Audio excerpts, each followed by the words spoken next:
Atëherë, duke u përmbajtur shkurt thelbi të pyetjeve, po e nis nga fundi, pati një spekulim të madh në lidhje me stadiumin, nuk ka pasur asnjë lloj pagese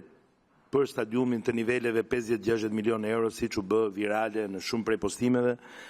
Ajo është një strukturë e përkohshme, provizore, nëse keni parasysh shumë prej eventeve, garave, ngjarjeve ndërkombëtare, sportive, kulturore, etj., Formula 1, etj., po të keni parasysh Baku, Monaco, etj., të gjitha këto evente organizohen me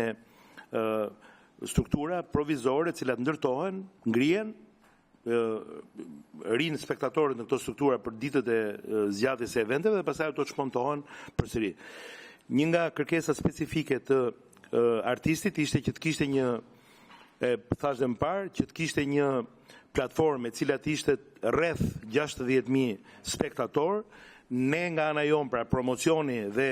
ne si Shqipëri duhet interesoheshim që biletat ishin sa më ekonomike, për këtë arsye duhej një numër sa më i madh. Nga ana tjetër nuk kishim një strukturë, një stadium olimpik që mund të planifikonim me rehat një sistemim të këtij kapaciteti që kërkoi për këtë koncert dhe për këtë aritmetik koncerti, dhe kështu që është parë e udhës që të kishte një strukturë e cila të ishte me qira, pjesë e buxhetit dhe kostove që ka koncerti. Kjo strukturë, nëse keni kuriozitet, nuk ka kushtuar më shumë se 2.2 milionë euro brenda kostove të aktivitetit. Pra, mendoni, 2.2 milionë euro e çmontueshme provizore, të tilla janë kostot, sepse ka pasur gati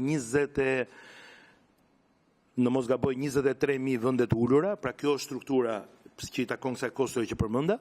dhe pastaj shumë struktura të tjera cilat lidhen me logjistikën dhe me teknikën e eventit. Dhe jemi shumë larg shifrës pra të spekuluar për 50-60 milionë euro. Nga ana tjetër, sa i takon asaj që ju përmendët, për t'ju dhënë shembullin e Stambollit, në Stamboll janë shitur gati 90.000 bileta, stadiumi i tyre ka një kapacitet të jashtëzakonshëm. Në momentet e fundit, në orët e fundit të eventit, ata kanë lejuar që të futen dhe rreth 18.000 veta të tjerë të interesuar, o me 28.000 veta të tjerë, me bileta promocionale, me ftesa dhe me bileta me çmime shumë të ulta, në mënyrë që të kënaqnin një rekord që ata e kapën me rreth 118.000 spektatorë, për të qenë në lajmet e botës edhe me një rekord kapaciteti. Ju them edhe një herë, rekordi nuk është vetëm a kanë bler bilet, rekordi është edhe ai që menaxhuar dot 118.000 veta mirë.